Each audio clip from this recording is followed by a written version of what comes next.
Buenas noches a todos. Por favor, ¿alguno me puede confirmar si ve mi pantalla? Sí, señora. Ok. Ujú. Bueno. Bueno, entonces buenas noches a todos.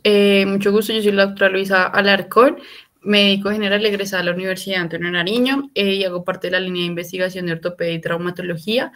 El tema que vamos a tratar en la noche de hoy es artritis séptica. Listo. Bueno, entonces vamos a empezar hablando de las generalidades. Básicamente la artritis séptica es una infección intraarticular aguda que se caracteriza porque se genera una invasión y una multiplicación descontrolada o no proporcional de un microorganismo a nivel patógeno que se va básicamente a colonizar el espacio sinovial. Es un proceso inflamatorio, una infección que se caracteriza por su rápida progresión y por el rápido compromiso que puede llegar a generar a nivel del cartílago y a nivel de los huesos. Digamos que en los niños nos preocupa aún más, no significa que en los adultos no, sino que este compromiso y como tan rápido y esta progresión tan rápida puede llegar a generar un impacto mayor en la destrucción articular de ellos y eso básicamente se ve asociado al estado de un esqueleto inmaduro y pues el nivel de vasculatura que tienen las articulaciones de los niños. Afecta principalmente articulaciones grandes como cadera, rodilla, tobillo, y esto se ve relacionado en que uno son articulaciones que tienen una carga mecánica mayor, dos tienen un nivel de vasculatura mayor y además el grado o la proporción que tienen de líquido sinovial a comparación de otras articulaciones es mayor. Siempre digamos que se ha debatido como cuáles son las enfermedades que hacen parte del grupo de urgencias ortopédicas y la artritis séptica es una urgencia ortopédica, sí lo es.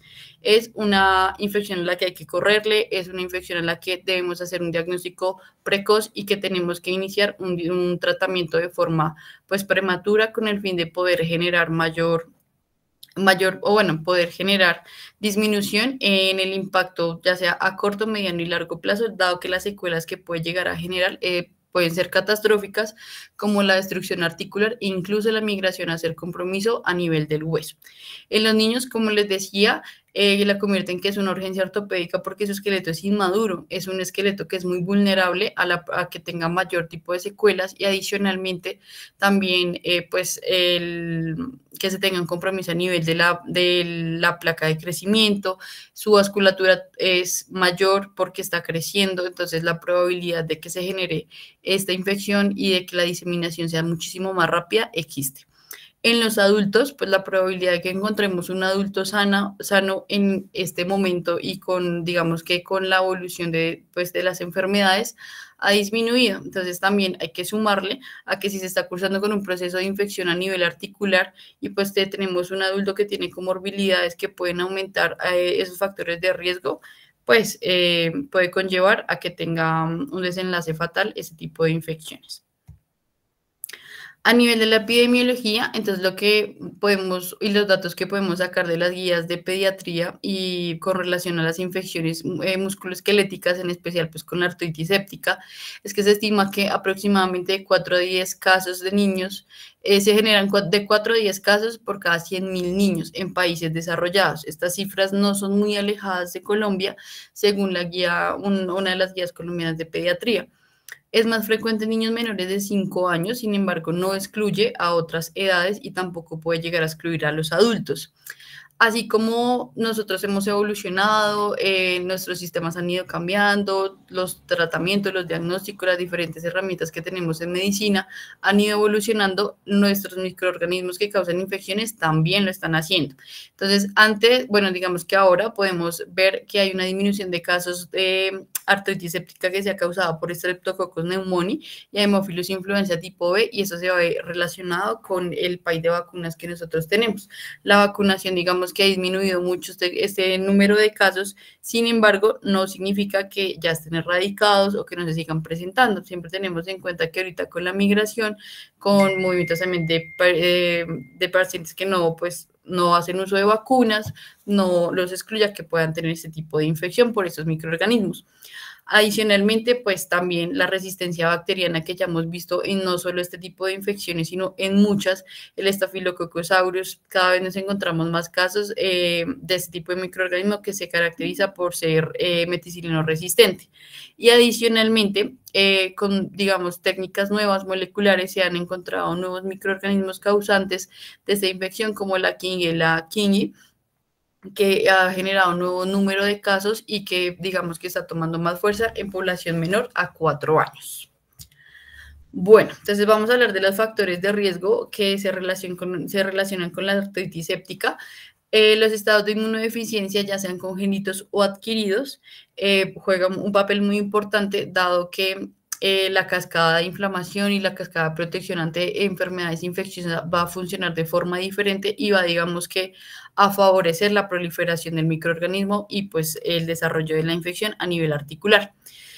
Traumatismos previos o inyecciones articulares, igual, factor de riesgo, infecciones resistentes o también infecciones recientes que sean de foco lejano diferente al hueso. Entonces vamos a encontrar como faringitis, infecciones a nivel de la piel, infecciones en otros focos como por ejemplo vías urinarias, respiratorias, que igual tienen mucho que ver con la vía de adquisición de la infección, que más adelante la vamos a estar hablando.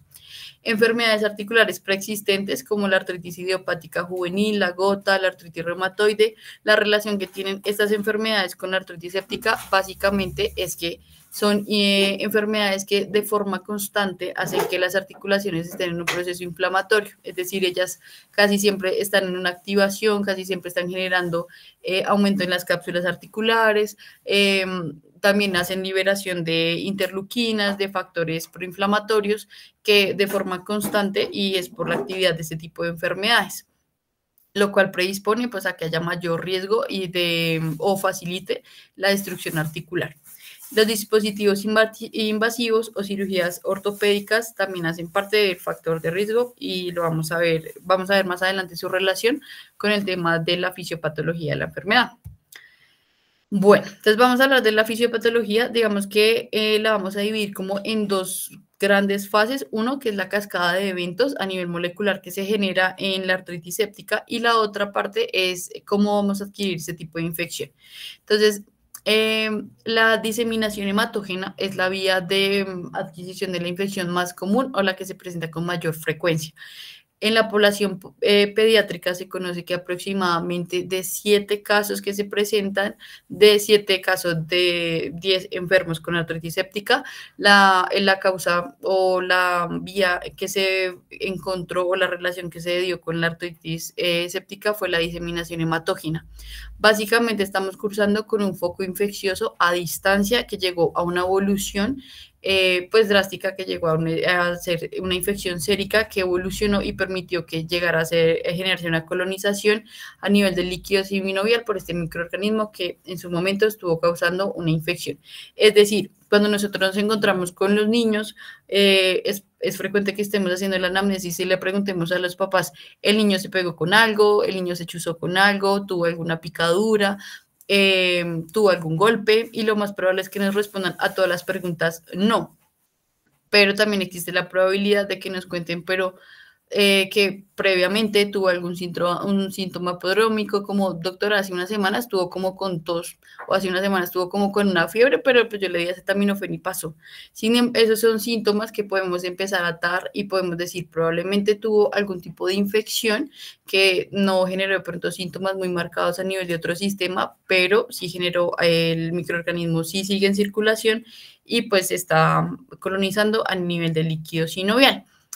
Esta vía de diseminación, digamos que a nivel de los neonatos y los lactantes, digamos que genera como una controversia, ¿no? Porque pues básicamente ellos tienen una vasculatura que pues es mayor y pues que al estar en crecimiento, pues la placa de crecimiento está alimentándose todo el tiempo pues de sangre. Si el microorganismo ya está a nivel sanguíneo, pues la probabilidad de que afecte esa placa y que se genere pues mayor comunicación o mayor compromiso a nivel óseo que pueda llegar a evolucionar a que comprometa, aparte de la articulación y el líquido sinovial, metáfisis, epífisis, pues la probabilidad es muy alta y que pueda llegar a evolucionar a un estado de osteomielitis. No no solo en estas edades, ¿no? No significa que solo neonatos y lactantes pueden llegar a desencadenar en una osteomielitis como una complicación, ¿no? De hecho, pues a más edad también lo pueden llegar a presentar, incluso los adultos pueden llegar a hacer, no por placa de crecimiento, sino por destrucción a nivel de cartílago y de hueso.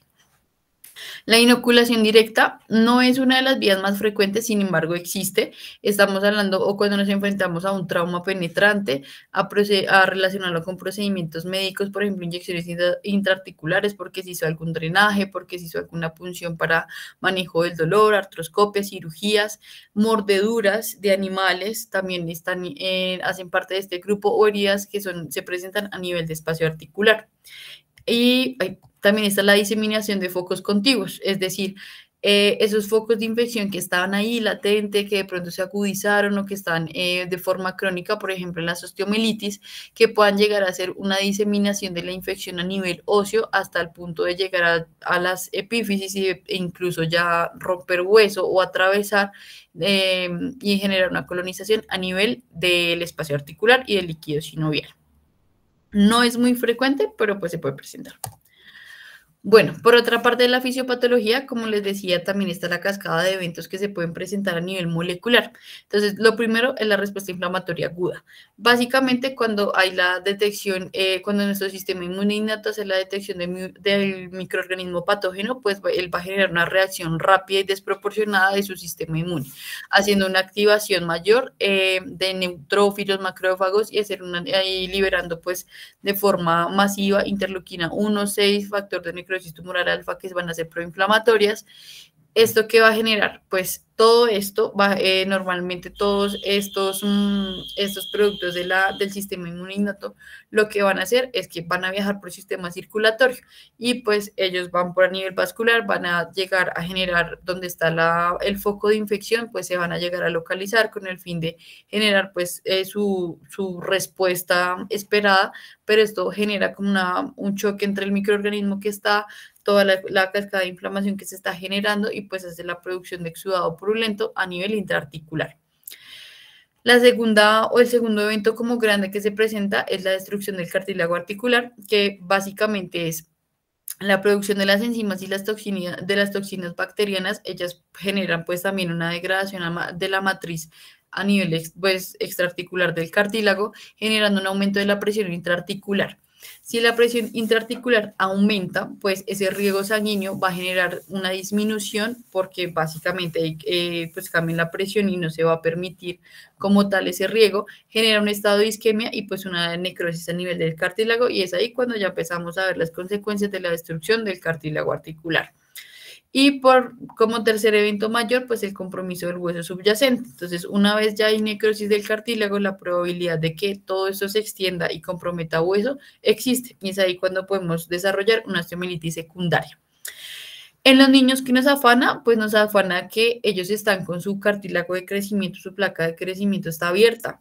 Entonces, y ellos tienen una vasculatura mayor. Entonces, como les decía, si esa diseminación está ahí, la probabilidad de que haya un impacto no solo en la ruptura o en la destrucción del poco cartílago inmaduro que tienen existe, sino que también el crecimiento se va a ver afectado. Bueno.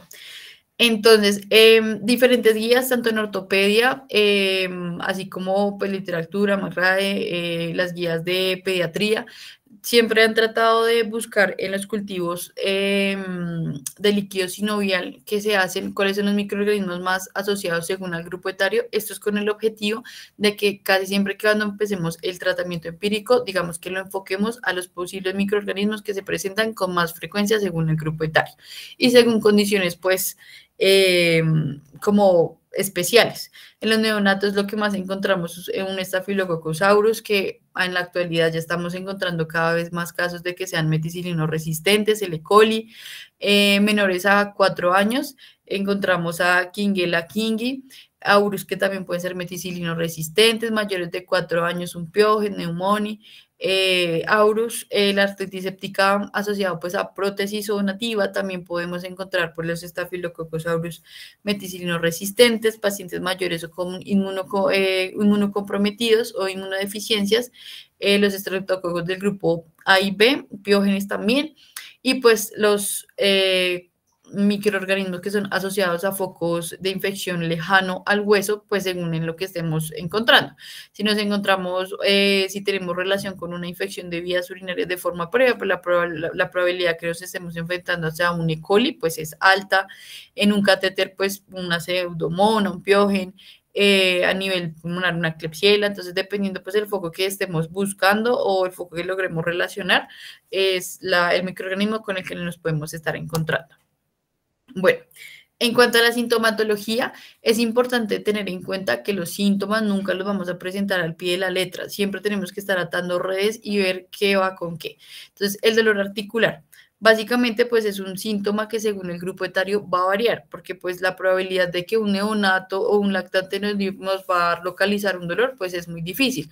Pero sí, en lo que nos puede contar los papás de los niños en la anamnesis es: doctora, yo le voy a cambiar el pañal y el niño no se deja doblar la cadera, no se deja estirar la rodilla, no se deja tocar el hombro.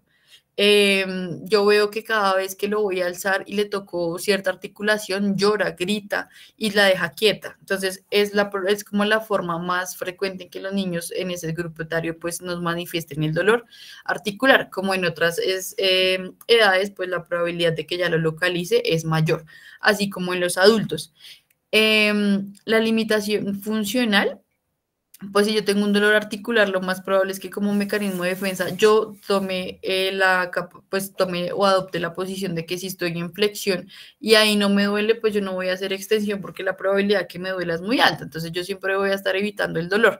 Entonces es frecuente que los niños adopten una posición, e incluso los adultos. Entonces usted le va a estirar el brazo y ese niño va a gritar, va a llorar y de todo, y los adultos también pueden hacer la misma manifestación de dolor. Además, hay que tener en cuenta que los dolores se pueden irradiar, es decir, es probable que en los niños a veces nos cuenten: es que no me duele la rodilla, a mí me duele es más arriba, me duele como el muslo, me duele la pierna, y uno no puede descartar que se trate de un dolor articular. Fiebre mayor a 38 grados, en los niños pues es muy frecuente pues cuadros clínicos de 3 días que llevan con fiebre a pesar de que les dieron algún antipirético, se ve por unas horas, pero hay persistencia de la fiebre. La pseudoparálisis, como les decía, es asociada a esa limitación. La alteración del estado general, en los niños es como más marcado este síntoma en el sentido de que nos van a contar los papás: es que ya no come igual que antes, el niño no corre, no quiere jugar, no quiere moverse, él está quieto, lo vemos como pálido, como que no es el mismo niño de antes. En los adultos, pues la probabilidad de que nos diga: me siento mal, tengo escalofríos, es los síntomas más frecuentes, pero en los niños esta alteración del estado general es mucho más marcada. Signos de inflamación local, a veces los podemos encontrar, a veces esa articulación que es dolorosa, tener en cuenta que como característica de la artritis séptica es que es un dolor monoarticular, a comparación de otras enfermedades, por ejemplo, como la artritis reumatoide, que puede doler, sí, también pueden tener un dolor a nivel del codo, pero lo vamos a encontrar es a nivel bilateral, es una de las características. Los signos de inflamación locales: calor, rubor, dolor a la palpación, eritema, es lo que podemos encontrar. Sin embargo, no es necesario que estén todos los signos de infección local para definir que se esté cursando con un cuadro de una artritis séptica. Y el aspecto séptico, digamos que esto creo que es un hallazgo o es una característica que no se logra describir como muy claro en los libros. Sin embargo, cuando uno ha tenido contacto con algún niño, uno logra diferenciar un niño que tiene un aspecto general malo. Esos niños que no se mueven, que antes eran muy activos, que están quietos, como que con una astenia, una dinamia, que tú les ves un cambio en el comportamiento, son niños que están cursando con procesos infecciosos y hay que correr. Clínicamente tenemos los criterios de Kocher, son criterios que pues han tenido como evolución. Casi siempre se usan a nivel de articulaciones grandes, articulaciones que tienen una carga o una mecánica mayor. Por ejemplo, cadera, hombro, son como las que más se usan. Sin embargo, pues también son aplicables a otras articulaciones, y tener en cuenta el grupo etario en el que se puede aplicar. Preferiblemente pues niños que ya sean capaces o que tengan una marcha independiente, porque pues un neonato, un paciente, un lactante, pues que yo pueda evaluar pues todos los criterios va a ser un poco complejo. Entonces básicamente hay 4 criterios: fiebre mayor a 38 grados, cojera o esa incapacidad o imposibilidad para caminar o hacer apoyo de la extremidad, BCG, que es un reactante de fase aguda mayor a 40, y la leucocitosis mayor a 12.000. Entonces, básicamente la interpretación es que si encuentro 0 criterios, la probabilidad que esté enfrentándome a una artritis séptica es del 0.2%, con un criterio aumenta un 3%, dos criterios a un 40%, tres criterios a un 93% y cuatro criterios positivos aumenta un 99.6%. Esto es importante porque para el diagnóstico lo ideal es que siempre estemos atándolo tanto los criterios clínicos que nos encontremos como los laboratorios que más adelante vamos a empezar, ya les voy a explicar. Bueno, en cuanto a las herramientas diagnósticas que podemos usar, están los exámenes de laboratorio. Entonces, el hemograma básicamente nos puede dar información sobre la respuesta inflamatoria. Podemos encontrar una leucocitosis, que nos pueden hablar de un estado de inflamación, un estado infeccioso. También nos va a servir para hacer un seguimiento de cómo va el tratamiento. Sin embargo, como característica adicional, uno de los diagnósticos diferenciales de los dolores articulares pueden ser enfermedades como leucemia. Entonces, cuando uno encuentra como un hemograma, pero que la leucocitosis, que no hay leucocitosis, pero usted se encuentra toda la serie rojo con una pancitopenia, una visitopenia, pues la probabilidad de que no estemos ante una artritis séptica es alto y que nos tengamos que empezar a buscar otros posibles diagnósticos existen. Entonces, estos también nos pueden ir dando como este tipo de información. PCR y BCG, reactantes de fase aguda, recordar que ellos, digamos que su pico de activación y de mantenimiento en los mismos niveles, pues varía. No es un método diagnóstico, no es que yo tenga una PCR y una BCG elevada, entonces fijo ya, ahí fue esa artritis séptica, no, porque pues esto básicamente se va a elevar, pues tiene muchos factores desencadenantes que los pueden elevar, sin embargo, pues son marcadores que nos permiten hacer monitoreo de la respuesta inflamatoria y la respuesta al tratamiento. Los hemocultivos importantes. Como les decía, la mayoría de casos que se presentan más que todo en los niños y es la vía de diseminación hematógena. Entonces, importante hacer la toma de los hemocultivos, teniendo en cuenta pues que si estamos ante una alta sospecha, no hay que retrasar la toma de ellos, idealmente que se haga la toma sin que se haya iniciado el uso del antibiótico empírico. La procalcitonina, digamos que las guías lo recomiendan hacer la toma, sin embargo, es un marcador de reactante aguda, de fase aguda que es muy bueno, sirve demasiado para definir si se está cursando con un proceso infeccioso, pero no es útil en nuestro país por varias cuestiones. Uno, debemos usar las herramientas que probablemente tengamos en nuestros servicios. La probabilidad de que tengamos procalcitonina en un primer y segundo nivel es muy baja. Segundo, es un examen de alto costo, no es un examen que yo pueda estar pidiendo cada 48 y 72 horas para evaluar un seguimiento, no es la mejor herramienta. Sí me va a definir y me va a ayudar a saber si estoy cursando con proceso infeccioso, sí, válido. Sin embargo, no es un examen que se acople mucho a nuestra población y digamos que a lo que tenemos en nuestros servicios. Lo nombro porque hace parte de las recomendaciones que están en las guías. En cuanto a las imágenes diagnósticas, la radiografía básicamente es de baja utilidad. Se ven cambios que no sé, o sea, para yo ver un cambio a nivel de una radiografía se va a presentar de 10 a 20 días. Como les decía, la artritis séptica es una infección articular de rápida progresión. Es un cuadro clínico que es rápido, entonces si yo llego a encontrar cambios en la radiografía es tardíos y básicamente va a encontrar es asociados a una destrucción articular, incluso un compromiso óseo, pero pues la probabilidad o el uso a nivel de como diagnóstico inicial no es alto. La ecografía, por el contrario, si es un examen que es de alto rendimiento, se puede usar en urgencias. Adicionalmente, es un examen que pues, nos genera un estado de irradiación mayor para los niños. Es un examen que yo puedo repetir. Si yo puedo hacer una ecografía en las primeras 24 horas del cuadro clínico del paciente, la probabilidad de que yo encuentre un derrame articular pueda que sea baja, pero es un examen que yo puedo repetir en las 24 o 48 horas sin compromiso. El costo no es tan alto. Puedo identificar derrames articulares de de 1 a 2 cc en adelante y adicionalmente pues me va a servir como una guía para hacer punciones como las artrocentesis o algún otro tipo de procedimiento.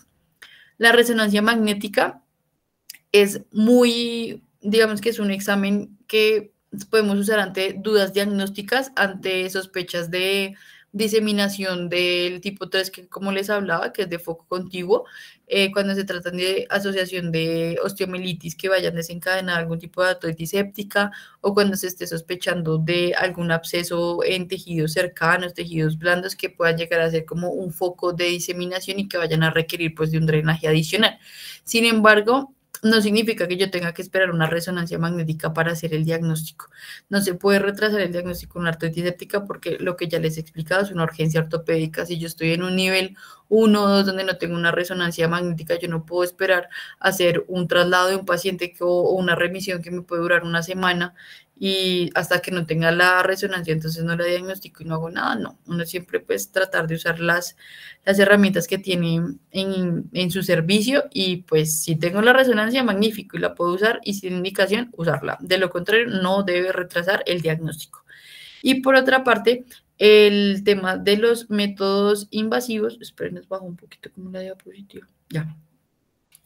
Los métodos invasivos, entonces tenemos procedimientos como la artrocentesis, que es básicamente hacer una punción a nivel de la articulación que tiene compromiso con el fin de hacer una recolección de líquido sinovial, líquido que se debe llevar a un cultivo bacteriano, que se debe llevar a una tinción de Gram y nos va a orientar de forma inicial el posible microorganismo o el posible, incluso pues nos va a dar información del diagnóstico y de cómo guiar el tratamiento. Artroscopias o artrotomías, que pues igual más adelante voy a hablar un poquito más a profundidad de estos dos métodos, que básicamente van a permitir hacer debridamiento y eliminar pues el tejido fibrótico, el tejido necrótico que pues ya ha estado por compromiso, además de permitir hacer lavados pues quirúrgicos y pues de foco de la infección. Bueno, en cuanto al diagnóstico, como les decía, es de importancia la recolección de líquidos sinoviales, el gol estándar es con lo que vamos a llegar a definir el diagnóstico de la artritis séptica. ¿Qué vamos a encontrar o cómo es un líquido sinovial infeccioso, un líquido en una artritis séptica? Vamos a encontrar que es un color turbio, purulento, que van a haber leucos mayores a 50.000, polimorfonucleares mayor a 90%, glucosa baja, un Gram y un cultivo que pues básicamente van a salir positivos, la probabilidad es muy alta. Y pues que nos van a guiar y pues nos van a dar el microorganismo que está causando la infección. Importante, como toda enfermedad, pues hay algunos diagnósticos diferenciales como la sinovitis transitoria, la osteomielitis, leucemias, tumores óseos que pueden llegar, son patologías que pueden generar dolores agudos. Sin embargo, cuando uno empieza a hacer la evaluación de este tipo de dolores, uno se da cuenta que no son dolores que fueron de rápida progresión y no fue un cuadro clínico que inició hace un día o 2 días. Son cuadros clínicos que ya se venían repitiendo antes o que ya tienen una cronicidad mayor, por ejemplo, la osteomielitis, en la leucemia, tumores. Es como la diferencia y el tiempo de evolución, la agudización de la enfermedad y de la infección es lo que marca esa diferencia.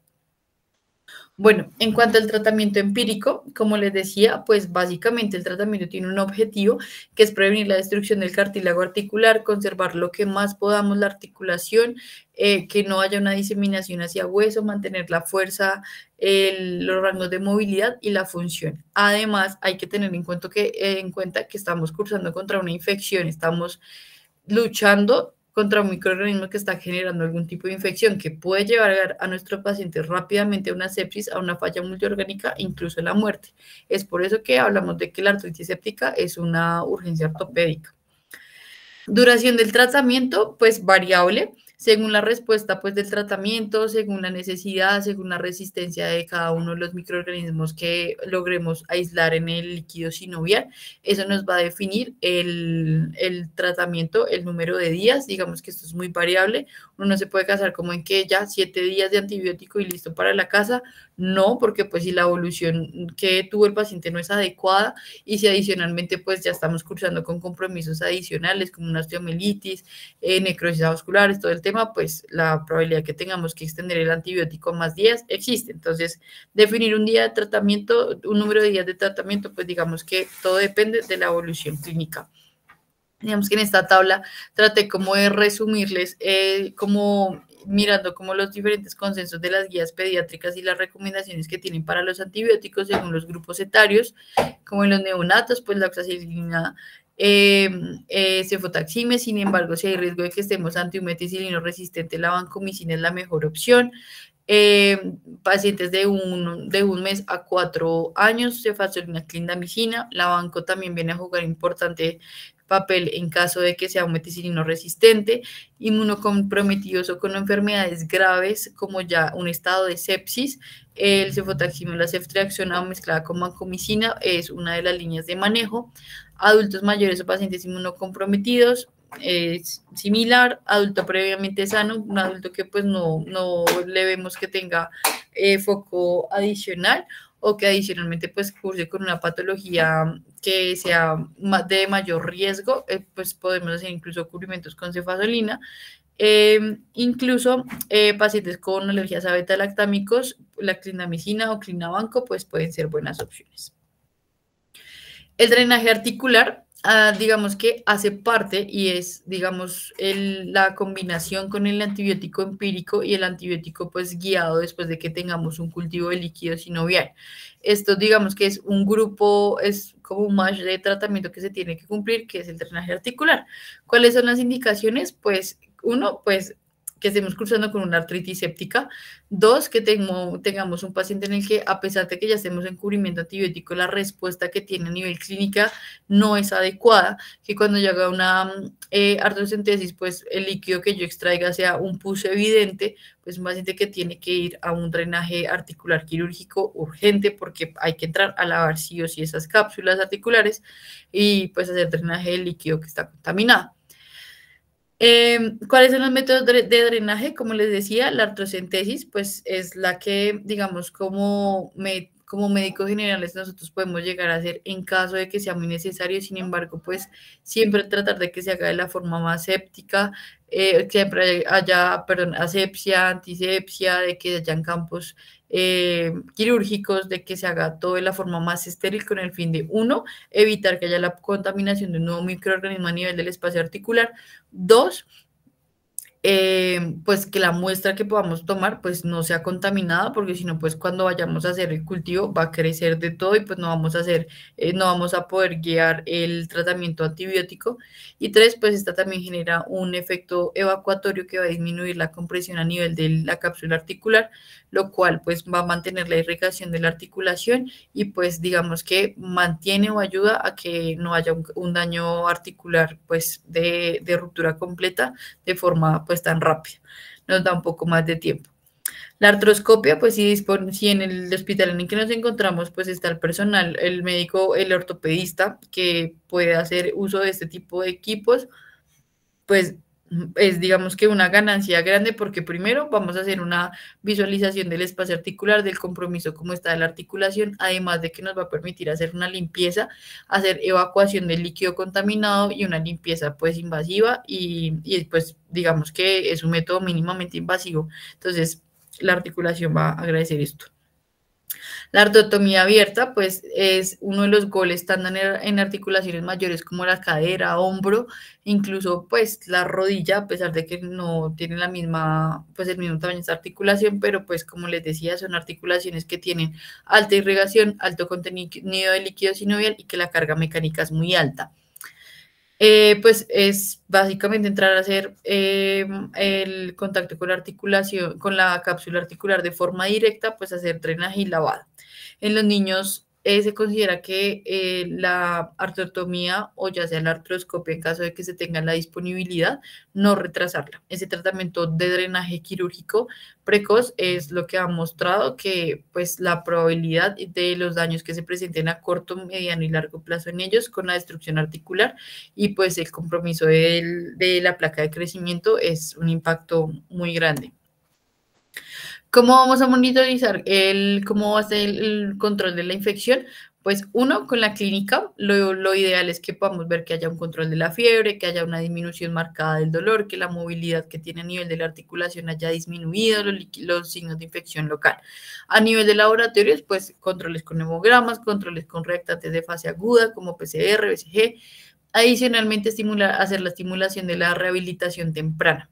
Es importante tener en cuenta que este tipo de infecciones no solo deben ser tratadas como de forma aislada por ortopedia, sino que también debe ser tratada con ayuda de fisioterapia, incluso los pediatras pueden intervenir en ellos, cuando infectología, cuando tenemos como sesgos en el tratamiento antibiótico. En cuanto a la rehabilitación, es importante pues tratar de garantizar la movilidad activa y pasiva de las articulaciones, entre más se logre mantener, obviamente preservando pues que si el paciente le va a doler y si yo genero mayor movimiento o le genero carga mecánica, pues la articulación va a sufrir, pues toda medida de cómo va la evolución del paciente, pues la ideal es que asimismo vaya la rehabilitación temprana para que estos pacientes pues digamos que su adaptación nuevamente a su vida cotidiana y a sus actividades sea más rápida. Y pues la evaluación continua pues por la parte del grupo ortopedia, que es básicamente identificar las posibles secuelas, si hay algún tipo de asimetría, si hay algún tipo de luxación que se genere por el daño o por el compromiso de la articulación, como tal del cartílago, pues es lo que tenemos que entrar a mirar. Complicaciones, destrucción del cartílago articular, las osteomielitis secundarias, es decir, arrancamos con foco infeccioso a nivel articular, se diseminó y ya vamos con compromiso a nivel del hueso, la necrosis avascular, principalmente pues a nivel de la cadera, por lo que les explicaba que era un aumento de las presiones, de la presión articular que impide el riego sanguíneo que lleva a una isquemia y con la isquemia pues la necrosis a nivel de la cadera. Epifisiodesis, que es básicamente pues esas alteraciones del crecimiento, luxaciones patógenas, porque pues ya la relación hueso articular-hueso pues se va a comprometer y pues tenemos ahí que caderas con déficit a nivel de techo articular, que ya hay deslizamientos epifisiarios, que toca de incluso en el futuro llegar a intervenir con el fin de generar algún tipo de osteosíntesis o incluso algún procedimiento que nos permita garantizar que no hayan tantas luxaciones e incluso fijarlas porque pues puede existir este tipo de daños.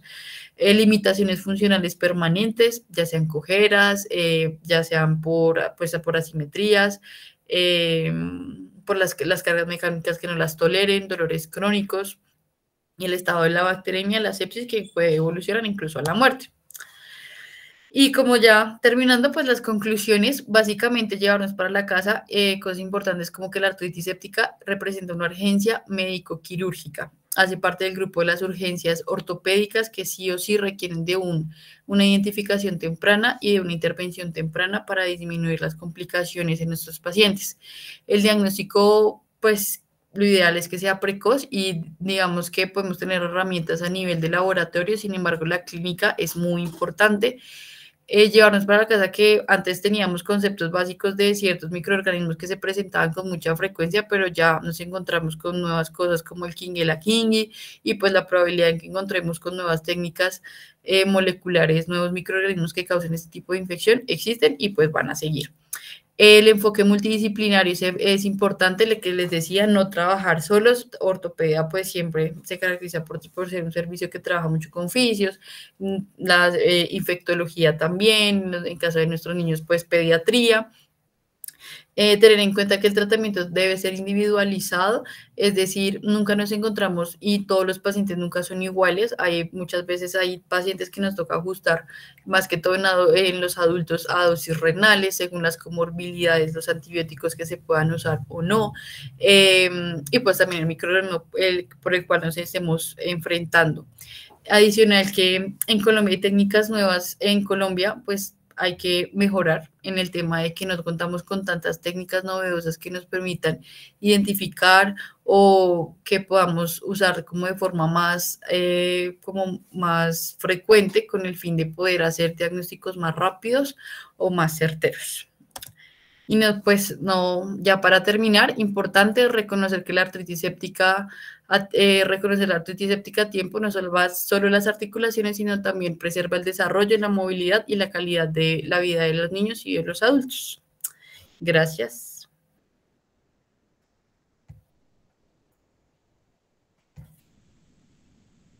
Perfecto, Luisa, muchísimas gracias.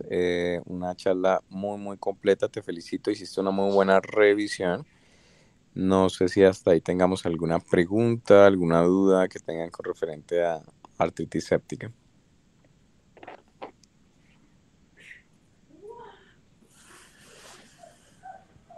Yo tengo una duda. El, la vez nos comentaba algo de la presión intraarticular. ¿Eso es útil en el diagnóstico? ¿O es más como para el pronóstico o no se usa? La presión articular es básicamente para dar explicación acerca de la fisiopatología del daño que se presenta en el cartílago en una artritis séptica. Es básicamente un proceso de nutrición o alteración del proceso de nutrición del cartílago cuando se aumenta la presión dentro de la articulación. Recordemos que las articulaciones, a diferencia de otros segmentos de nuestro cuerpo, son nutridos a través de un proceso que se llama imbibición. El proceso de imbibición es por alteración o por cambios en los gradientes de presión dentro de la articulación, lo que hace que a través del líquido sinovial el cartílago se nutra. Entonces, cuando se eleva súbitamente esa presión articular, se altera ese proceso de imbibición y el cartílago se deja de nutrir y se muere. O sea, empieza a producir una apoptosis, una necrosis y empieza a tener todas las complicaciones que habló Luisa en la charla.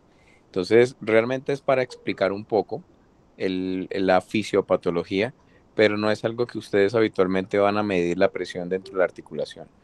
Ustedes sospechan y asumen de que esa presión está elevada cuando ustedes se encuentran en una ecografía, que es el elemento más práctico para poder hacer el diagnóstico, un aumento del líquido dentro de la articulación, ¿sí? Entonces, pues, la ecografía nos permite poder ver esa parte. Ustedes hacen un barrido ecográfico, le piden al radiólogo que haga un barrido ecográfico y les va a describir como aumento del volumen intraarticular. Y ese aumento de volumen asumimos que hace aumento de la presión y por consiguiente nos hace pensar, uno, que está haciendo, generando riesgo de que se haga la necrosis, y dos, de que ese líquido que está dentro de la articulación es materia, es pus, y obviamente estamos frente a un paciente con una artritis séptica. Listo. No sé si qué otra pregunta tenemos.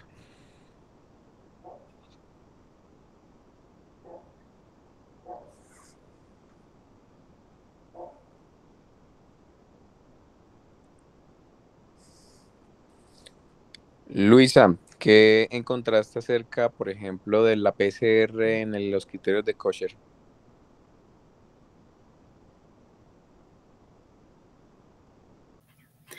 Sí, Doc, pues digamos que la PCR, bueno, como reactante de fase aguda, digamos que la vida media es diferente a la BCG. La BCG tiende a ser como una meseta en la que dura más, en cambio la PCR no. Entonces, digamos que por eso no lo incluyeron en estudios o cuando hicieron la modificación de los criterios.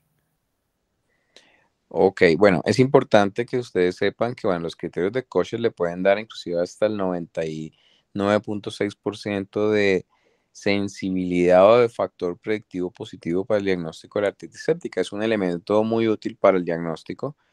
Eh, Hay una variación de los criterios de kosher modificados, se llaman los criterios de kosher-Kate, y en estos criterios incluyeron la PCR. Entonces, una PCR positiva mayor de 20 miligramos sobre decilitro es positivo con una alta predisposición de desarrollo de artritis séptica, ¿sí? Entonces, siempre que ustedes tengan un paciente con un dolor articular, con todas las características clínicas que mostró Luisa, edema, eritema, calor, rubor, por ejemplo, en una rodilla, incapacidad para la movilización articular, que tenga presencia de fiebre, por ejemplo, deben solicitártele reactantes de fase aguda que incluye el hemograma para mirar si hay una leucocitosis mayor de 12.000, que es uno de los criterios de Kocher, una BSG o velocidad de sedimentación globular por encima de 40 y una PCR que sea positiva mayor de 20. ¿Sí? Esos exámenes nos permiten dar un aumento en la sensibilidad y en el factor predictivo positivo de la artritis séptica. Entonces, siempre pedirlos de forma rutinaria, en ese caso, cuando ustedes tengan una sospecha clínica de que el paciente esté frente a una artritis séptica. Ahora, hay digamos que unas variaciones, porque esos criterios de Kocher fueron descritos inicialmente para las artritis sépticas de cadera. porque son más difíciles de poder diagnosticar que inclusive la rodilla. En los niños cambia un poco porque los criterios de Kocher pierden un poquito de sensibilidad cuando son no en la cadera, sino son en la rodilla. Entonces hay un artículo muy bonito que salió el año pasado que habla que algunas pruebas, como por ejemplo la BSG, disminuye su sensibilidad hasta el 50% para el diagnóstico de artritis séptica en la rodilla en los niños. La PCR disminuye hasta un 65% y el hemograma baja hasta un 73%.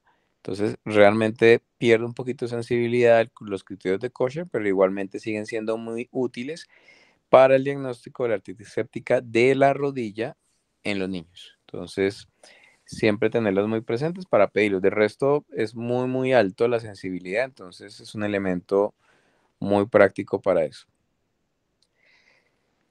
No sé, preguntas, muchachos.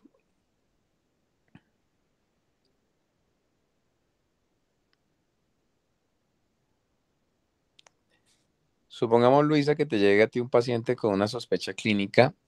¿Cuáles serían tus órdenes médicas para la enfermera con referente al diagnóstico si ya tenemos un diagnóstico presuntivo de una artritis séptica? Supongamos que sea una artritis séptica, una rodilla de un paciente adolescente, más o menos 15 años. ¿Qué le indicarías a la jefe?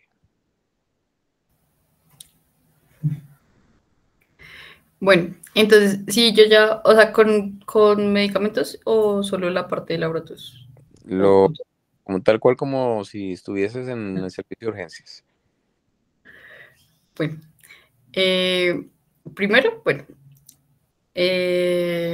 pues uno, traslado, pues digamos que tengamos una sala de observación, un traslado de una sala de observación, eh, paciente en camilla.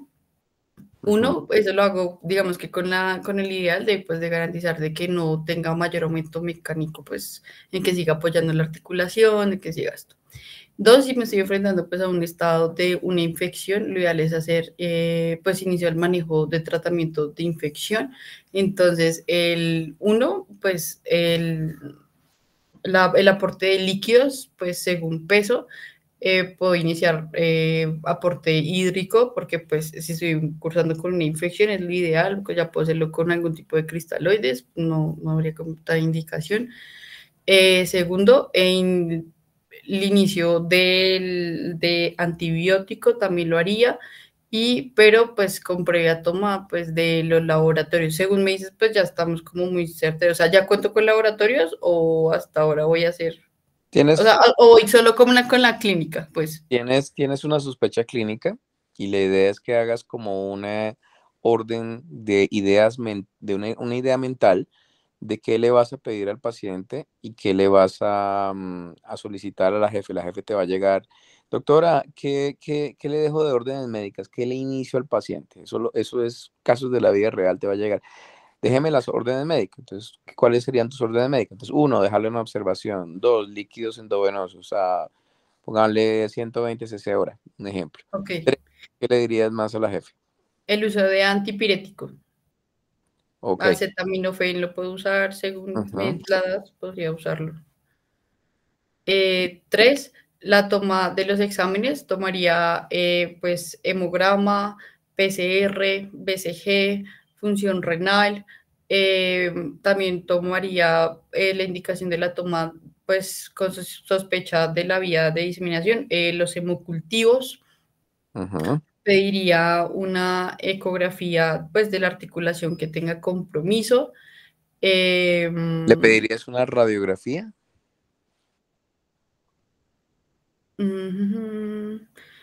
Pues que no me va a aportar nada. O sea, pues digamos que, pues como diagnóstico, puedo hacer la toma de la radiografía para hacer diagnósticos diferenciales, lo usaría. No la descartaría primero, sí, no la descartaría, puedo hacer la toma de la radiografía, pero que me aporte para la artritis séptica no sería una imagen, pues, que me sirva.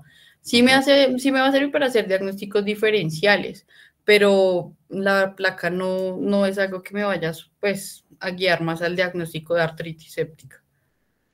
Ok, la radiografía lo que tú dices es muy cierto, te sirve para hacer diagnósticos diferenciales, porque detrás del espectro de un dolor en una rodilla, un ejemplo, por en el caso de una rodilla de un adolescente, existen muchas otras patologías que pueden simular una artritis séptica. Obviamente tú tienes que individualizar el caso y darte cuenta si el paciente tiene fiebre, si tiene edema, calor, rubor, etcétera, y está en el contexto de una infección versus un proceso inmunológico, traumático, etcétera. Pero también tienes que saber que la radiografía te da unas imágenes, unos signos radiográficos indirectos, ¿sí? Que también te pueden aportar algo, como por ejemplo el aumento del espacio articular, cuando el proceso es un poquito más prolongado, que ya lleva varias horas, te puede producir cambios en la irregularidad del contorno de las corticales de la articulación. Entonces te pueden dar signos indirectos. De pronto no es que te vaya a dar una información muy clara, pero sí puedes, obviamente, eh, te puede brindar alguna información mínima acerca de el posible diagnóstico de artritis séptica. Entonces, siempre tenlo presente, sobre todo como diagnóstico diferencial, sobre todo si de pronto la historia clínica no es muy clara. Pero bueno, listo. ¿Qué otra cosa le pedirías a ese paciente? Bueno, pues la toma de los hemocultivos. Ujú. ¿En qué momento sería bueno que le dirías a la jefe que le tomara el hemocultivo? ¿En qué momento? Previo a inicio de antibiótico Ok. ¿Algo más? y posterior hidratación. El hemocultivo siempre se debe tomar cuando el paciente está en pico febril. Ok, también. Entonces, cuando el paciente esté y le das la indicación, le dices, por favor, jefe, si el paciente está febril, en ese momento, cuando usted note que el paciente esté febril, le toma el hemocultivo, porque es indicativo de que hay una respuesta inflamatoria importante, porque hay una bacteremia que está generando el pico febril como respuesta a esa bacteremia. Entonces, es más fácil poder encontrar el hemocultivo positivo. Entonces, recomiéndale eso. ¿Le inmovilizarías, por ejemplo, la rodilla? ¿Le colocarías un vendaje? No. No, Bueno, pues puede ser como controversial, ¿no? Porque, digamos, yo puedo poner un bultoso que puede generar, digamos que puede llegar a generarme como efecto antiedema, ¿sí? ujú. Puede ayudarme, pero también, pues, si estoy cursando con una articulación, por ejemplo, una rodilla que está generando un edema y si de pronto el bultoso, pues, no está muy suelto o algo así, también puede llegar a generar, pues, mayor presión a nivel del espacio articular. Ujú. Bueno, primero, obviamente, si tienes la posibilidad, le des que puedas hacer cositas en la rodilla, como por ejemplo una artrocentesis, pero después de cualquier manipulación o cualquier cosa, la idea es que puedas ayudar un poco al tema del dolor. Entonces, si es, digamos que conveniente de que puedas inmovilizar la rodilla, obviamente con una muy buena técnica del vendaje bultoso, eso para todos los que están conectados. No olviden que no es solamente el diagnóstico y ya, y darle antibiótico y llevarlo a cirugía, lo que sea, sino que ustedes también puedan velar por por la parte sintomática del paciente. El dolor seguramente es importante, el paciente está reventado de dolor y el inmovilizar la rodilla o la articulación le va a brindar a ese paciente seguramente un alivio en cuanto a temas de sintomatología. Entonces, sí es algo que te puede servir hacerle una inmovilización. Me dice que también le puedes hacer artrocentesis, ¿no? Sí, pues sería una opción, ¿no? Pues eso también pues tiene que ver la experticia y que uno tenga, ¿no? Porque pues también sí puedo llegar a generar más daño por no, de pronto no conocer la técnica o no tener la experiencia en hacerlo, pues también a veces hacer de más mal, pues no genera un impacto en el paciente. Ok, ¿alguna vez has hecho una artrocentesis en la rodilla, por ejemplo? Sí, pues la hice hace rato como estudiante. Ok. Realmente la artrocentesis es un procedimiento que en la rodilla, hablando de la rodilla, porque la cadera es mucho más No, compleja y muchas veces si no se hace adecuadamente te puede dar falsos negativos que te hacen pensar en que probablemente no estás frente a una artritis séptica y bueno, se pueden confundir las cosas, pero en una rodilla es mucho más sencillo. La idea es que ustedes puedan tener como presente algunos reparos anatómicos para que ustedes puedan hacer la punción con una jeringa, obviamente con unas normas de asepsia y antisepsia adecuadas, pero la idea es que puedan encontrar, por ejemplo, el polo superexterno de las rótulas, se desplazan un poquito hacia posterior 1 centímetro y ahí pueden entrar perpendicular a la articulación. O en su defecto también pueden hacerlo, digamos que la vieja confiable, que es entrando en los portales. No sé si alguno ha tenido la oportunidad de entrar a una cirugía de artroscopia. Entonces, más o menos son con inclinación inferior, lateral y medial del polo inferior, valga la redundancia, de la rótula, y ahí van a encontrar los espacios de los portales y ahí pueden también entrar perpendicular al fémur y ahí pueden entrar también a la articulación. Lo importante es que ustedes puedan revisar muy bien eso y que si tienen la oportunidad, sea en su práctica de ortopedia, sea en su internado o en su práctica de médicos generales, de hacer una artrocentesis, créanme que les va a ayudar, les va a servir para estos diagnósticos y obviamente también les va a ayudar a hacer otras cosas que le pueden servir a la rodilla. Listo. ¿Qué otra cosa le harías?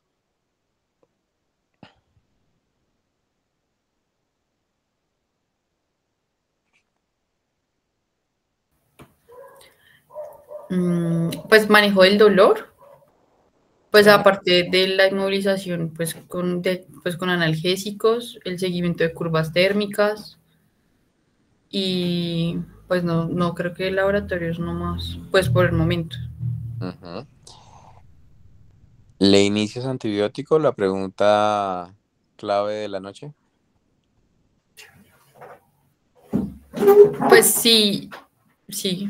O sea, pues igual, bueno, hay que ver, ¿no? Porque pues son laboratorios que yo puedo tener en 2 a 3 horas un reporte y pues digamos que me van a guiar más o pues me pueden llegar a confirmar más, incluso por ejemplo evaluar los criterios de kosher y todo esto como para tener, como llenarme como de más herramientas, ¿no? Sin embargo, también teniendo en cuenta pues el estado del paciente, porque pues si está en un estado de una sepsis, pues el retraso del inicio del antibiótico pues lo puede perjudicar más. Uh-huh. Entonces, no, o sea, ahí digamos que pienso que es dependiendo también del estado del paciente. Ok. ¿Qué dicen los muchachos que están conectados? A ver quién está por acá. ¿Qué dice Alison? Pues yo diría que sí, doctor, porque como lo nombraron anteriormente, pues es una emergencia médica, no sé. Ok, o sea, tú le iniciarías manejo antibiótico de uno. ¿Qué dice Ana María? Ana María Mota.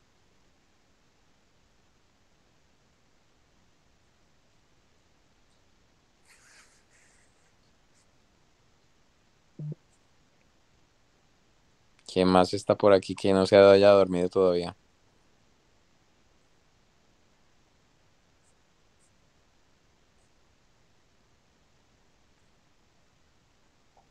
Bueno. Laura, cuéntanos. Pues Doc, yo también digo que sí, porque pues es que lo que dice la Doc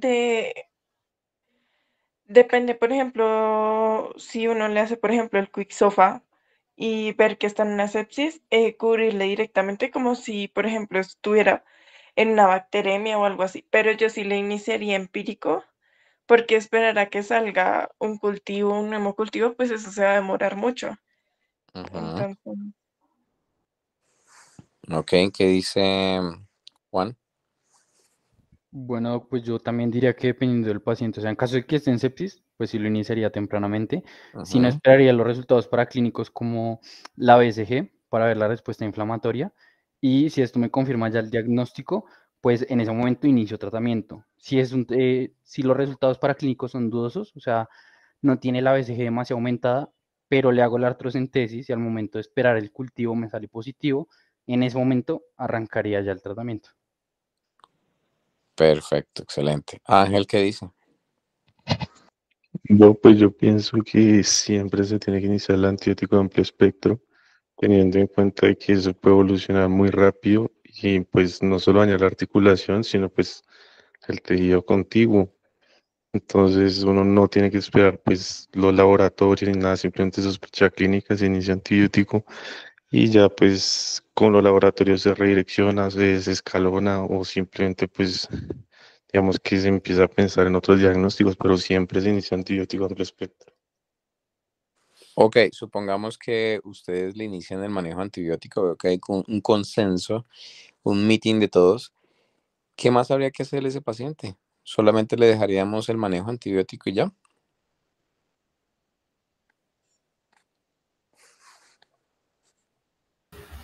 Pues también se añadiría lo que decía del manejo sintomático.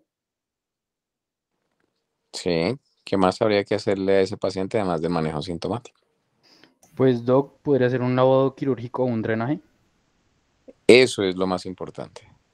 Entonces, antes de pensar en cualquier cosa, la idea es que ustedes puedan brindarle a ese paciente que drenarle esa articulación. Entonces, recuerden que la artritis séptica es una urgencia quirúrgica. ¿Qué quiere decir? De que ese paciente, la prioridad es descomprimir esa articulación. ¿Sí? La artrocentesis es solamente diagnóstica, pero dentro de esa rodilla puede haber mucho pus. Entonces, ustedes tienen que llevar a ese paciente a cirugía. Es lo primero y lo principal que tienen que pensar en hacer con ese paciente. Mientras no se drena esa articulación, el manejo antibiótico que ustedes deben iniciar no va a ser lo más efectivo posible, porque ese va a ser el foco infeccioso y mientras tenga ese pus dentro de esa articulación, no va el paciente a responder al manejo. Entonces, primera lección de la noche, es una urgencia quirúrgica. El paciente tiene que ser llevado a cirugía. Entonces, si están, por ejemplo, en un servicio, en un hospital donde tienen ortopedia, tienen que decirle al ortopedista que lo pase de inmediato a salas de cirugía. Eso mata cualquier otra eh, condición médica, está al mismo nivel de una apendicitis, está al mismo nivel de una cesárea, es una urgencia ortopédica porque el paciente fácilmente puede entrar en un shock séptico, una sepsis y se muere, sobre todo si son niños. Entonces hay que ponerle mucha atención, hay que llevarlo a cirugía. En ese proceso de que ustedes llevan al paciente a cirugía, si el paciente tiene una condición hemodinámicamente estable y han hecho todo este proceso rápido, ustedes pueden dar la orden de que el tratamiento pueda iniciar en el momento en que el paciente ya se haya tomado la muestra de la rodilla. Es decir, le hicieron la artrocentesis, lo llevaron a cultivo y ahí pueden iniciar el manejo antibiótico. Pero la idea es que antes de cualquier, o antes de llevarlo a cirugía y todo eso, puedan saber qué tipo de infección pueda tener con el tema del cultivo. Y si por alguna razón no le pudieron hacer la artrocentesis, esperar a hacerle la artrotomía para poder empezar el antibiótico. Si el paciente está hemodinámicamente estable. Si el paciente está séptico y demás, inevitablemente sí toca iniciar el manejo antibiótico para disminuir un poco la respuesta inflamatoria sistémica y el paciente no se les vaya a morir. Hay pacientes que se mueren de artritis séptica.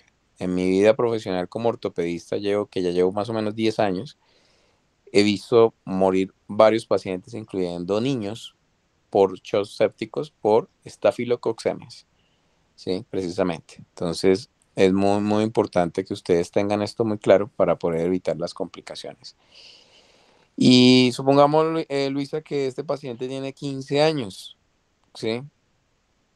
¿Qué crees tú que germen le podría estar generando a ese paciente y qué antibiótico le iniciarías?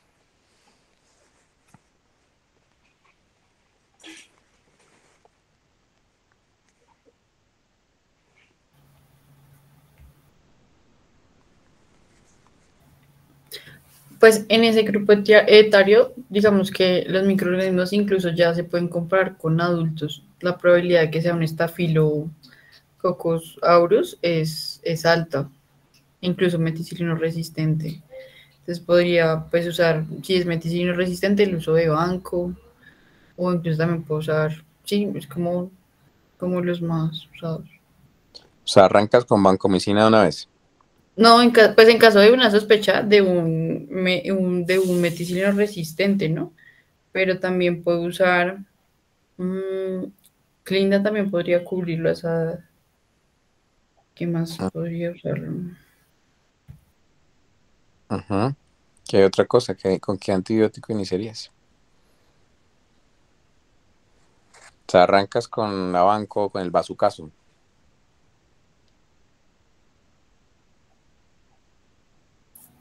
No, pues Clinda es una buena opción.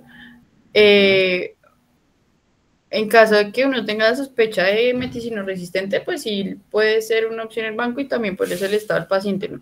Pero pues yo me iría con una clindamicina inicialmente. Ok, la clindamicina es una muy buena opción. El problema es que la clindamicina tiene un problema de penetrancia y biodisponibilidad un poco menor, ¿sí? Entonces, si ustedes necesitan empezar un antibiótico de baja potencia, porque probablemente estamos frente a un estafilococo aureus, la idea es que inicien con una cefalosporina de primera generación.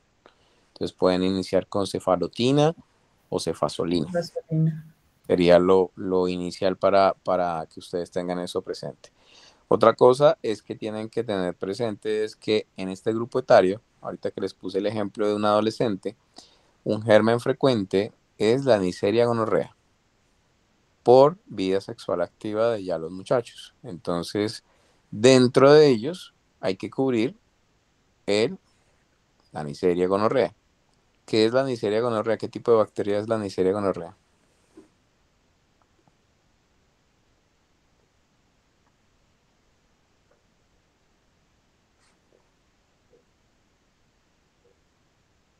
¿Qué tipo de microorganismo es?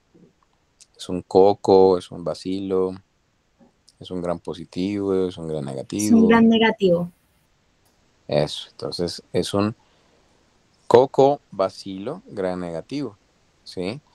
Es un germen muy frecuente en ese grupo etario y ustedes tienen que cubrir también, en el caso de que estén sospechando de la Neisseria gonorrea, tienen que cubrirlo. El antibiótico que mejor tiene cobertura en infecciones articulares es la ceftriaxona, que es una cefalosporina de tercera generación.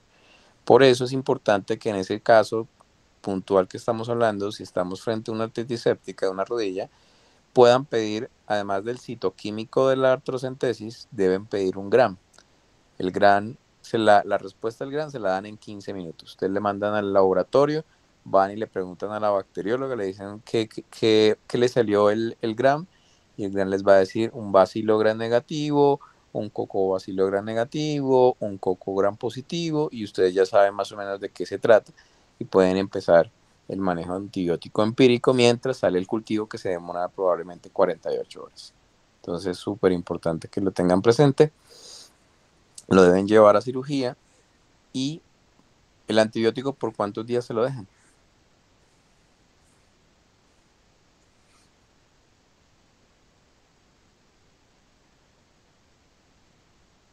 ¿Por cuántos días le dejas el antibiótico, Luisa?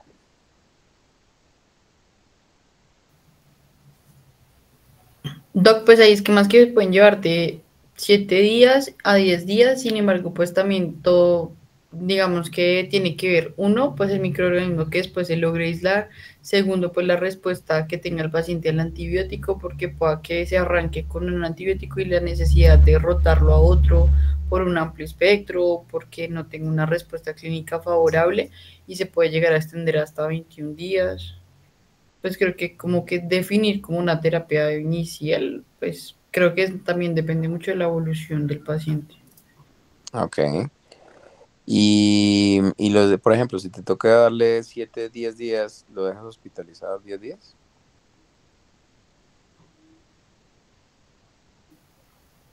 Pues es que también vuelve y juega como la evolución clínica, ¿no? Porque, digamos, si yo veo que llega a 7 días o, bueno, sí, o por lo menos ya llevo, no sé, 7 días, y tengo una respuesta favorable y de pronto, no sé, por recomendación de efecto o por evolución uno dice, cómo no es mejor llevarlo a más días, pues también evaluar qué tanto se puede llevar el paciente pues con a tratamiento oral. Sin embargo, este tipo de infecciones, pues en lo que yo leía, las recomendaciones que los antibióticos se terminen intrahospitalario para disminuir como el riesgo de que se interrumpa el antibiótico y además por el riesgo de que haya evolucionado a procesos como osteomielitis. Ok, bueno, aquí es un dato muy importante que ustedes tengan presente. Normalmente cuando son bacterias que ustedes ya hayan tipificado y que son sensibles a un antibiótico no tan complejo, por ejemplo, una cefalosporina de primera generación, fácilmente ustedes pueden darle manejo antibiótico entre 7 y 10 días. Gérmenes como por ejemplo la Klebsiella kingii, ustedes van a encontrar, por ejemplo, que la recomendación es el uso de hasta de 14 días por el manejo antibiótico para esa bacteria. Pero ¿qué pasa? Ustedes tienen que ir viendo cómo va evolucionando el paciente según cómo va la clínica y cómo va la proteína C reactiva. La proteína C reactiva les va a ayudar a ustedes a definir si el paciente necesita un cambio de terapia antibiótica endovenosa para una terapia switch para manejo oral. Y eso se lo pueden continuar en casa. Un ejemplo, el paciente les llega con una PCR, dan de cuenta de 50 al comienzo, lo llevan a cirugía, le lavan las rodillas, etcétera, etcétera, le inician manejo antibiótico y a los 3 días usted le hacen una nueva PCR y esa PCR de 50 bajó a 20, un ejemplo. Entonces, cuando hay una disminución de más del 50% de la PCR inicial, quiere decir que el paciente ha tenido una modulación importante de la infección y ese paciente, si no ha tenido fiebre, tiene una disminución del 50% y el paciente tiene una mejoría clínica, el paciente es candidato, ¿sí?, de poder hacer terapia switch, es decir, pasar el tratamiento endovenoso a una terapia oral con un antibiótico probablemente en la misma línea. Entonces, si es una cefalosporina de primera generación, ustedes le pueden dejar también una cefalosporina oral, ¿sí? Entonces le pueden mandar cefalexina para la casa por los días que indique según el germen. Si es de 7 a 10 días, si es un estafilococo aureus meticilino sensible, o si es una Klebsiella kingui por ahí hasta 14 días.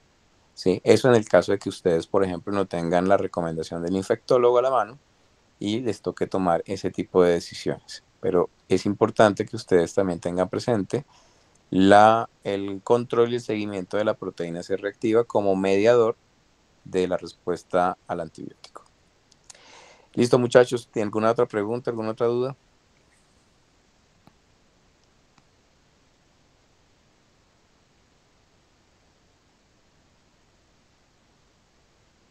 Listo, perfecto. Entonces, nada, muchísimas gracias. Muy chévere el tema. Espero que hayan aprendido bastante y bueno, nada, que descansen entonces. Gracias, doctor. Gracias. ¿Será que se puedes quedar un momentico, por favor? Bueno. Y sobre los de ortopedia.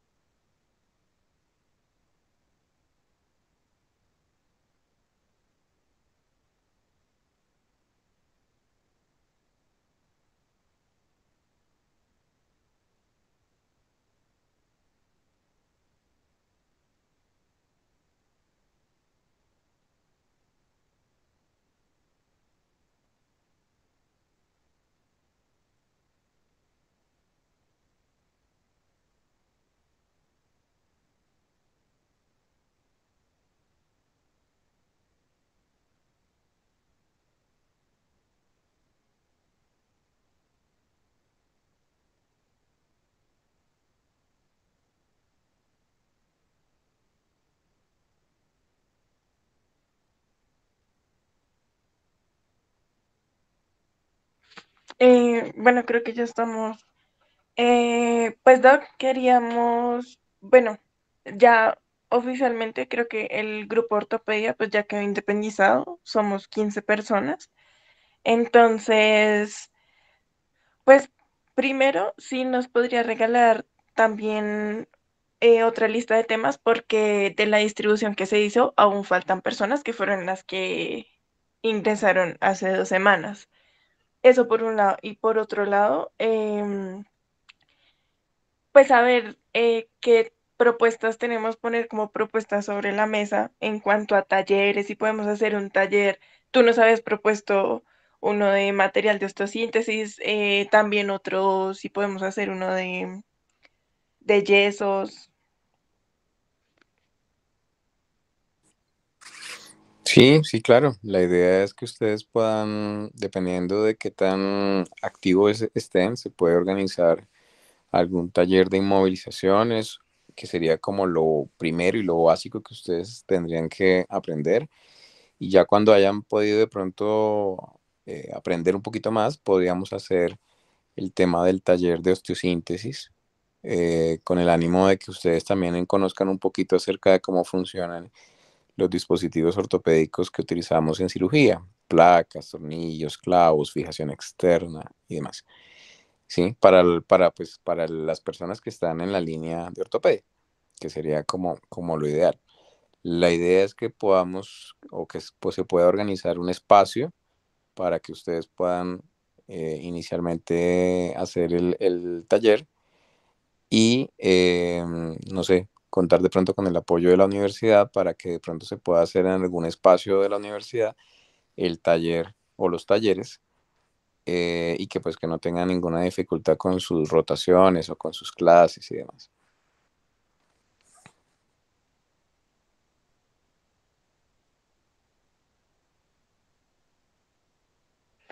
Ok, listo. O sea, listo. Esos talleres, pues sí, ya tocaría porque nosotros entramos hasta, creo que mediados de julio. O sea, que tendríamos disponibilidad de los espacios de la U. O sea que les gustaría que pronto fueran antes de entrar al otro semestre. No, yo creo que tocaría ya tan pronto como en las primeras semanas en las que entren, porque pues hay gente que no está acá en Bogotá, entonces yo creo que va a ser como difícil. Yo creo que tocaría esperar como que ingresaran ya y a las primeras semanas a hacer el taller. Claro.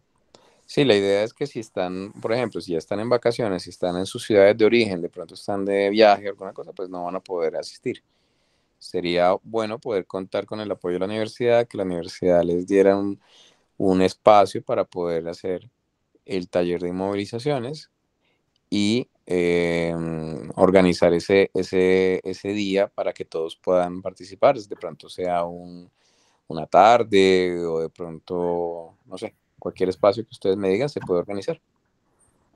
Yo también había pensado, incluso en algún momento, creo que fue como el año pasado, yo les había hecho una charla de las inmovilizaciones, como lo básico, como lo teórico, como para que la tuviéramos primero, como para que la tuviéramos como más presente, como miembro superior, que cuáles son las férulas que más se usan, de dónde a dónde van las férulas, todo eso pues como también qué es un cabrestillo, cómo se usa, para que digamos que tengamos como un poquito más claros esos conceptos y el día que vayamos a hacer pues como tal la actividad de la corrección de yesos pues sea como más, o sea que sea como más beneficioso porque pues para llegar todos perdidos pues no sería lo bueno y hay que tener en cuenta que pues acá hay gente que ya rotó por la especialidad, otros van a entrar a rotar y otros todavía les falta un buen tiempito en rotar porque están en semestres más pues más bajitos, entonces yo creo que también tocaría como cuadrar que tengamos esa charla como previa a la actividad. Sí, siempre que se hace un taller de inmovilizaciones, siempre se hay que hacer un espacio académico teórico e idealmente lo que se hace es tratar de hacer, por ejemplo, si el taller se toma una mañana, hacer la primera hora de la parte teórica y posterior a la terminación de la parte teórica se hace la parte práctica. De esa forma tienen toda la información fresca y todo lo que ustedes aprendieron en la clase teórica, que habitualmente ya yo tengo inclusive una charla montada de inmovilizaciones que hago habitualmente con las otras universidades donde yo trabajo. Y después de esa charla académica teórica, donde se explica los principios de inmovilizaciones, tanto específicas como generales, los tipos de inmovilizaciones, yo tengo en mi presentación tengo casos clínicos, tengo una cantidad de cositas para que ustedes vayan teniendo una idea de cómo eso se hace después de esa clase, se hace inmediatamente la parte práctica con los yesitos. Lo importante es que podamos tener el espacio, o sea, tanto en tiempo como en lugar, para poder hacer la clase y que ese mismo espacio nos permita también poder hacer el tema de la inmovilización, que no vamos a tener de pronto alguna dificultad con la universidad, que de pronto que van a dañar el piso, o si hay que poner algunas bolsas plásticas en el auditorio, en fin, eso creo que es algo que se tiene que cuadrar con la universidad y digamos que ustedes que están allá saber de pronto qué espacio se puede hacer y qué día para que todos puedan asistir, sería lo ideal. Ok, Doc, gracias. Y por último, sobre lo que enviaste, antecitos de empezar, que nos enviaste, pero pues nos puedes explicar un poco sobre eso y si tienes el link, porque pues ahí decía como dale clic acá, pero pues no se puede ahí. Ah, ok, bueno, eso no sé si ustedes ya estaban al tanto de esas convocatorias. No, señor. Bueno, en el mundo de investigación y las universidades hay muchos eventos académicos que se hacen durante el año, ¿sí? De semilleros de investigación que están abiertos a todas las especialidades. Entonces, sus compañeros de, no sé, de neurología, de medicina interna pueden participar. Hay algunos que son un poquito más específicos para líneas quirúrgicas. Por ejemplo, no sé si de pronto ustedes vieron hace unos meses, yo estuve con unos muchachos de otra universidad en un encuentro semillero específico de ortopedia que organizó la Universidad Javeriana. Ese es uno que ya es su como segundo año. Se hizo uno en la Universidad Militar, en la sede de Cajicá, también, que se llama el Red Colsi, que es, digamos, como el red de semilleros de investigación de todas las universidades de medicina de Colombia, de Bogotá, en especial del país. Y este evento que les envié ahorita es un evento que organiza la Fundación Universitaria de Ciencias de la Salud. Es para los semilleros de investigación también de las universidades, de toda la rama de la salud. Entonces, las personas que de pronto tengan anteproyectos o trabajos de investigación pueden presentar sus anteproyectos en el link. No sé si creo que no se los envié, pero bueno, ahorita los busco y se los envío. De pronto los que quieran participar y que tengan de pronto algún trabajo ya avanzado, pueden enviarse los anteproyectos de investigación e inscribirse a ese encuentro de semilleros de investigación que lo van a hacer en la sede de Colsubsidio del Cubo, organizado por la FUCS. Entonces, creo que es un espacio bonito, académico. Por lo general, esos eventos van pares académicos de varias universidades, valoran su trabajo. Creo que por lo general se hacen en póster. Entonces, ustedes hacen un póster de su trabajo, lo presentan frente a unos pares académicos y ellos los califican. Y eso, digamos que les permite un fogueo con otras universidades acerca de trabajos de investigación. En este caso, pues de la línea de ortopedia. No sé si alguno tenga algún trabajo o algo que hayan pensado. Doc, pues a mí sí me interesaría porque incluso yo ahorita en diciembre hice la publicación del artículo de osteoporosis en una revista internacional. Pero entonces sí, obviamente si lo puedo presentar en póster sería súper bueno. Claro, claro. Ya les envío porque no, lo tengo casualmente aquí en mi correo. Mi correo está agarrado aquí a la charla con ustedes, entonces no puedo revisar el correo. Pero ahorita les mando, si está el link, los mando una vez por ahí por el WhatsApp para que los que quieran puedan hacer el proceso de inscripción. Y sí, los que tengan algún trabajo, quieran participar o tengan algún anteproyecto, ¿sí? Pues también se podía gestionar. Creo que hay hasta el 25, creo que de junio. El evento es en el Cubo en octubre, pero creo que hay plazo hasta finales de este mes para poder enviar unos anteproyectos, ¿sí? Para que durante el transcurso de junio, julio, agosto, septiembre y octubre se puedan finiquitar los trabajos y se puedan presentar ya totalmente desarrollados en el evento de la FUCS. Entonces, no sé si además de ti, Luisa, hay alguna otra persona que esté pensando en hacer algún trabajo de investigación, proyecto, artículo.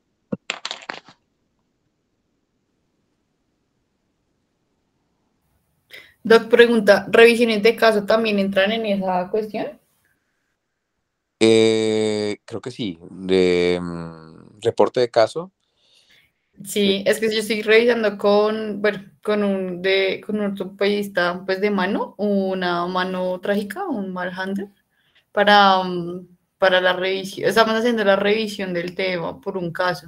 Ujú. Entonces, pero pues no sé si también entran, porque a veces, muchas veces como que entran como proyecto de investigación, o sea, como cosas o casos, pero no como tal de revisión, o sea, caso clínico. Entonces no sé si entrará. Pues no No, sé si quieres ahorita lo envías y le echo un ojito a ver. claro, los trabajos de investigación en estos casos incluyen algunos reportes de caso, porque tú haces, por lo general, en esos trabajos o sea, cualquier trabajo de cualquier reporte de caso hace parte de un trabajo de investigación, hace parte de todo ese perfil. No es necesariamente tiene que ser un caso de control, tiene que ser un estudio descriptivo, retrospectivo, bla, bla, bla. Es un reporte de caso, es la parte más básica dentro de los trabajos de investigación. ¿Cuál sería la idea? Que ustedes puedan hacer un reporte de caso y una revisión de la literatura. Entonces tú reportas el caso, muestras tu casito, en lo que tienes, y adicional a ese trabajo haces como un resumen de lo que has encontrado de ese caso en especial. Entonces ahí aportas tu caso y aportas una revisión de la literatura. Así funciona, por ejemplo, en los reportes de casos. Pero si tienes alguna duda con referente a eso, pues me lo puedes enviar por WhatsApp o al correo, le echamos una lidita y si alguna cosa yo les puedo asesorar un poco de ese tema si van a presentar algo. Listo, vale, Doc. Gracias. Vale, pero ¿hay alguna otra persona de los muchachos del grupo de interés, de la línea de ortopedia, alguna persona que le interesa o no?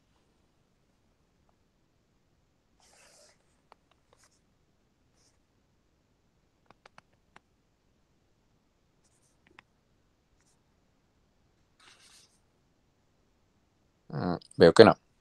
Pero bueno, la idea es que puedan ir eh, desarrollando ese interés. ¿Sí? Creo que inclusive Luisa, que ya tú estás trabajando en dónde, Luisa?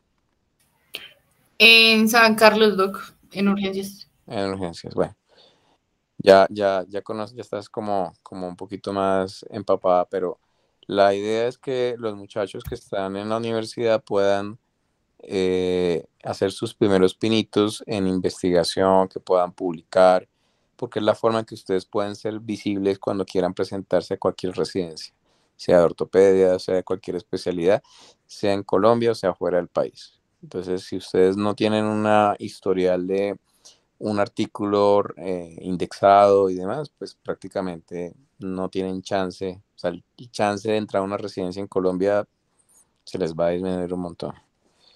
¿Qué iba a decir yo?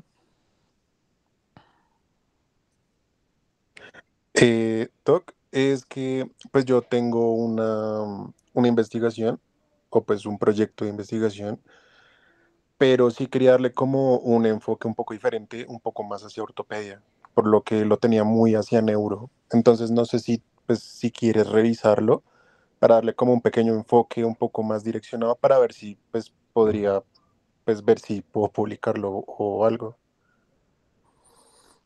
Sí, claro, si te interesa, lo mismo que le dije ahorita a Luisa, si quieren, ahí está mi WhatsApp, si necesitan me escriben, yo les mando mi correo, me lo mandan por ahí, le echamos una revisada, yo les echo una asesoría, e inclusive eso es lo que estamos haciendo con otras universidades, tratar de hacer algunos trabajos muy sencillos, la idea es que uno pueda, o sea, no se compliquen haciendo trabajos complejos ni nada, sino que ustedes puedan hacer trabajos muy prácticos sin tanta complejidad que les permita poder abrirse el espacio para publicar en una revista, sea en Colombia, sea internacional, sea en inglés, sea en español, para dar sus primeros pinitos y ahí van avanzando en ese proceso para más adelante presentarse a su residencia y demás. Pero sí, sí, claro, si quiere, pues, es mi correo, a mi WhatsApp, sí, ahí estoy en el grupo, me escriben y me pueden mandar el artículo y le echamos una miradita.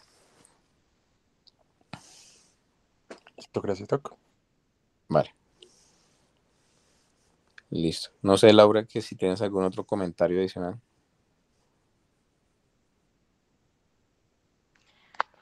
No, pues Doc, pues yo creo que muchas personas están interesadas en ese tema, sino que falta como esa base de saber cómo empezar. Eh, pues sí, más que todo eso. Entonces, bueno, no sé si tú nos podrías, bueno, algún día después de una revisión como hoy, no sé, o si nos puedes enviar algo, o sea, aparte de la propuesta que pues uno tiene, ¿cuáles son los pasos a seguir? O sea, ¿y qué se hace? Porque yo sé que hay mucho interés, hay personas interesadas acá. Ok, bueno, lo primero es que para eso son estas revisiones. En la medida en que ustedes van aprendiendo y van adquiriendo conocimiento en ortopedia, van surgiendo dudas. Y esas dudas se tienen que ir resolviendo a través de una hipótesis y para eso son los trabajos, para resolver esas dudas que ustedes puedan desarrollar. Entonces, ustedes no pueden hacer un trabajo de investigación si no conocen del tema o si de pronto no están empapados sobre eso, ¿sí? Entonces, ¿cuál sería la idea? Que podamos buscar algunos temas específicos que de pronto les llamen la atención y basado en eso se pueden empezar a generar algunas dudas y se pueden obviamente asociar a un trabajo de investigación. Si ustedes ven eso un poco complicado, lo que yo les sugeriría es, yo tengo unos temas, tengo unos anteproyectos ya pensados, ¿sí? Y les puedo dar algunos temas específicos para que ustedes puedan ir viendo cómo se puede ir eh, resolviendo esas dudas y de paso ir abriendo el espacio para el desarrollo de los trabajos. Yo les paso, mejor dicho, los anteproyectos, en pocas palabras.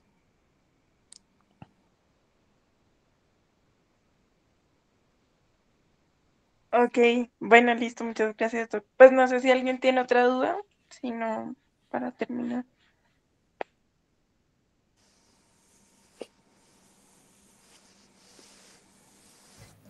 No, yo creo que no. Yo creo que pues lo ideal es que teóricamente los que estamos acá somos los que vamos a trabajar un poquito más sobre la línea de ortopedia. Entonces yo creería que si alguno tiene una nueva propuesta, alguna nueva actividad, de alguna revisión adicional o algo así, pues no sé, los puede escribir a Laura, al doctor o a mí, a cualquiera, y o por el grupo para que lo ideal es que hagamos como una lluvia de ideas, de pronto vean que cosas que nos pueden aportar más y que podamos ir como implementando la lista de actividades que podamos hacer o desarrollar durante el próximo semestre. Entonces, como adicional. Pero el resto yo creo que por mi parte nada más.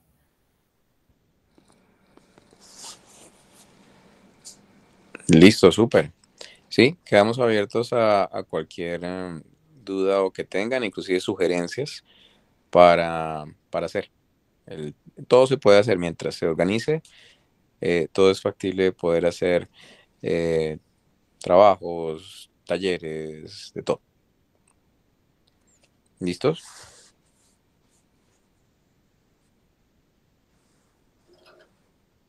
Listo, muchas gracias, doctor. Bueno, entonces que descansen, cuídense. Muchas gracias, Doc. Gracias, Doc. Hasta luego. Gracias, Doc.